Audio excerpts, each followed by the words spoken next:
सभी साथियों को नमस्ते। आर के कोचिंग क्लासेस में आपका सभी सभी का हार्दिक स्वागत अभिनंदन है। हमने कल की क्लास में कक्षा 11वीं के इतिहास के अंदर चौथा लेसन पढ़ा। चौथे लेसन के अंदर हमने पैगंबर मोहम्मद साहब के बारे में अध्ययन किया। उसके बाद हम आगे बढ़ते हैं। आज खलीफाओं का शासन विस्तार, गृह युद्ध और संप्रदाय का निर्माण, इसके बारे में अध्ययन करेंगे। तो सर्वप्रथम बात करते हैं साथियों हम सन 632 ईस्वी में पैगंबर मोहम्मद के देहांत के बाद कोई भी व्यक्ति वैध रूप से इस्लाम का अगला पैगंबर होने का दावा नहीं कर सकता था। क्या कर सकता?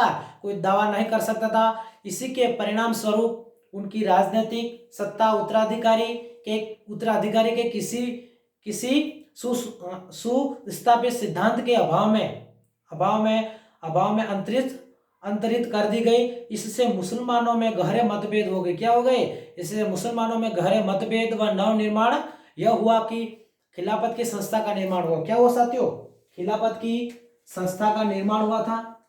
ठीक है। और उसमें एक समुदाय का नेता होता है। क्या होता है? समुदाय का नेता था। जिसमें एक समुदाय का नेता था, उस समुदाय के नेता का नाम है हमारे साथियों ये अमीर अल मोमिनीन। पैगंबर का प्रतिनिधि यानी अगला खलीफा बन गया। क्या बन गया? अगला खलीफा बन चुका था। ठीक है साथियों, इसी क्रम में आगे बढ़ते हैं। हम चारों खलीफाओं के बारे में अध्ययन करेंगे। तो पहले चार खलीफाओं 632 से 661, कब?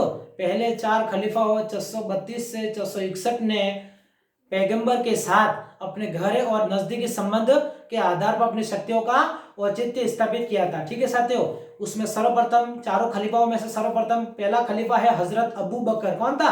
हजरत अबू बकर। और दूसरा है हजरत उमर, और तीसरा है हजरत उस्मान, और चौथा है हजरत अली। ठीक है साथियों,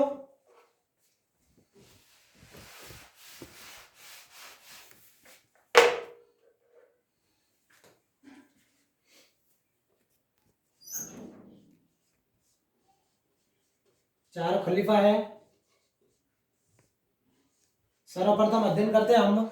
सबसे पहले खलीफा का नाम है हजरत अबू बकर। क्या है? हजरत अबू बकर। दूसरे खलीफा का नाम है साथियों तो हजरत उमर।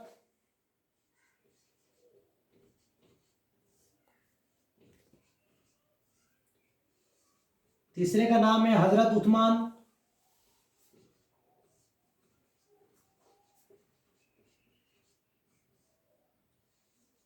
और हमारे चौथे खलीफे का नाम है हजरत अली। क्या है?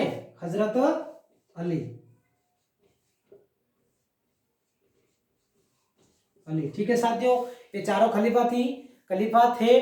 तो पैगंबर द्वारा दिए गए मार्ग निर्देशों के अंतर्गत उनका कार्य जारी रखा। ठीक है, कार्य जारी रखा। और खिलाफत के दो प्रमुख उद्देश्य थे। क्या थे साथियों? खिलाफत के दो प्रमुख उद्देश्य थे। कितने? खिलाफत के दो प्रमुख उद्देश्य।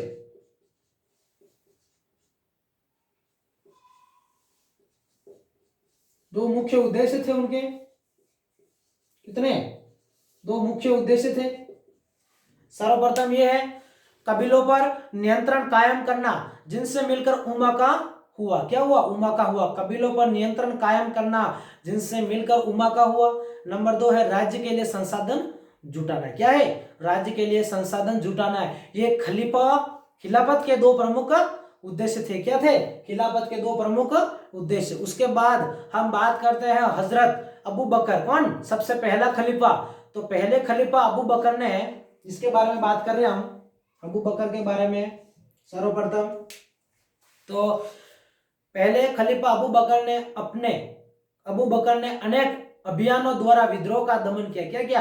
अनेक अभियानों द्वारा विद्रोह का दमन किया। ठीक है साथियों, हम बात करते हैं दूसरे खलीफा। कौन? ये दूसरा खलीफा उमर। ठीक है साथियों, तो दूसरे खलीफा उमर ने उमर की सत्ता के विस्तार की नीति को रूप प्रदान किया। क्या किया? दूसरे खलीफा उमर ने उमर की सत्ता के विस्तार की नीति को रूप प्रदान किया। क्या किया?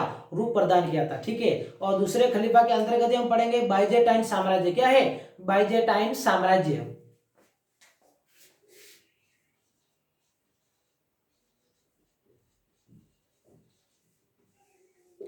बाइजेंटाइन साम्राज्य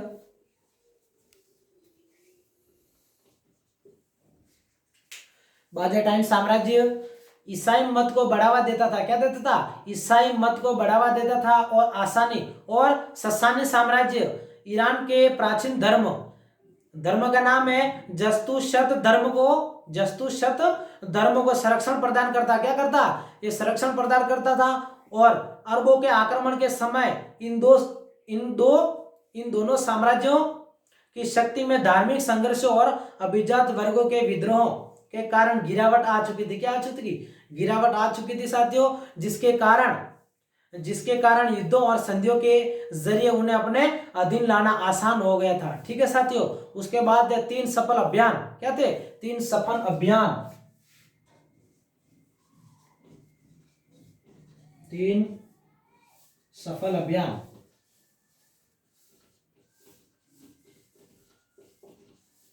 3 सफल अभियान थे। तो ये अभियान थे 437 से 442 से 442। ठीक है साथियों। 3 सफल अभियानों में 437 से 442 में अरबों ने इराक और ईरान और मिस्र को मदीना के नियंत्रण में ला दिया। क्या ला दिया साथियों? मदीना के नियंत्रण में ला दिया था। ठीक है साथियों। इस प्रकार हमने दोनों खलीफाओं के बारे में अध्ययन कर दिया। और नंबर तीसरा खलीफा है हमारा उस्मान। क्या है? तीसरा खलीफा हजरत उस्मान। तो तीसरे खलीफा उस्मान ने अपना नियंत्रण मध्य एशिया का मध्य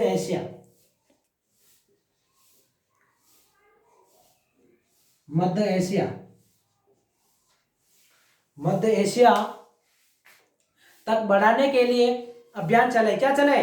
अभियान चलाए। और पैगंबर मोहम्मद की मृत्यु के 1 दशक के अंदर ही किसके? पैगंबर मोहम्मद की मृत्यु के 1 दशक के अंदर ही अरब इस्लामी राज्य ने क्या नील और ऑक्सस नील और ऑक्सस के बीच के विशाल क्षेत्र को अपने नियंत्रण में कर लिया। किसने किया? तो ये हजरत उस्मान ने। ठीक है। नील और ऑक्सस के बीच के विशाल क्षेत्र को अपने नियंत्रण में ले लिया। जीते गए सभी प्रांतों में खलीफाओं ने नया प्रशासनिक ढांचा लागू किया। क्या नया प्रशासनिक ढांचा लागू किया। जिनके अध्यक्ष गवर्नर अमीर और कबीला के मुखिया यानी अशरफ थे। क्या थे? मुखिया का मतलब होता है अशरफ। ठीक है। और गवर्नर का अमीर। इस प्रकार इन्होंने अपने साम्राज्य का विस्तार किया। उसके बाद खलीफाओं के सैनिक। क्या है? सैनिक।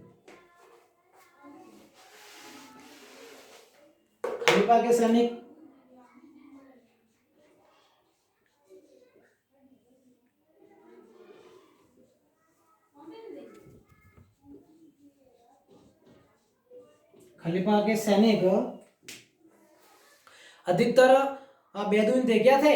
अधिकतर ये लोग बेदुइन थे। क्या थे?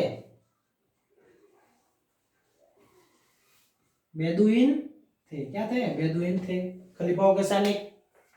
ठीक है साथियों। रेगिस्तान के किनारों और बसे शहरों जैसे कूफा और बसरा। शहरों के नाम है कूफा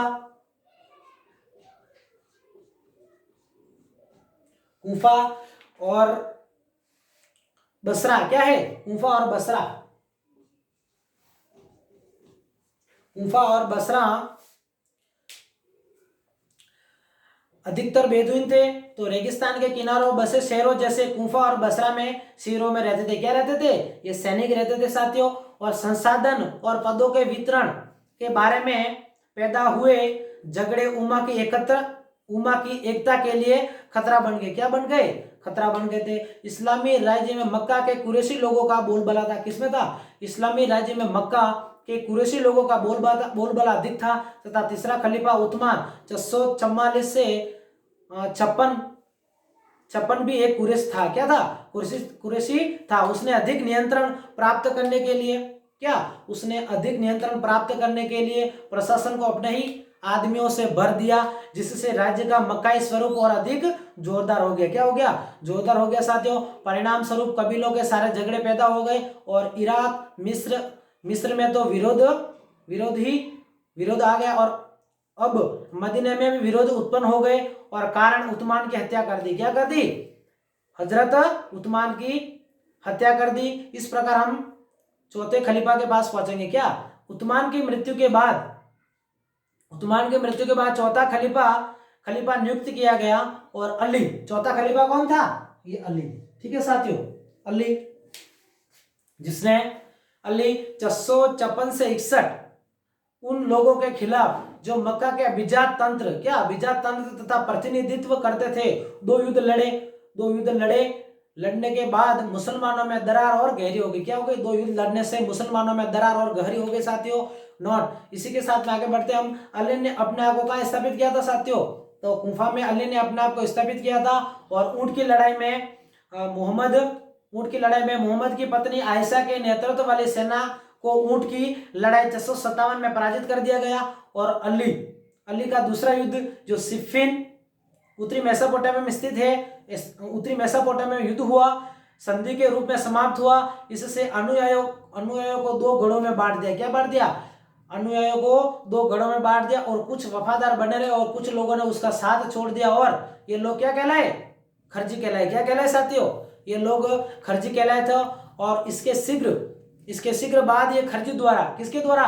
एक खर्जी द्वारा कूफा एक मस्जिद के अंदर अली की मृत्यु कर दी। क्या कर दी?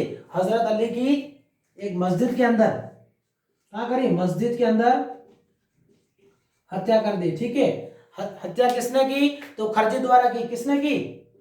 खर्जी द्वारा इसकी मृत्यु कर दी गई, यानी हत्या हुई।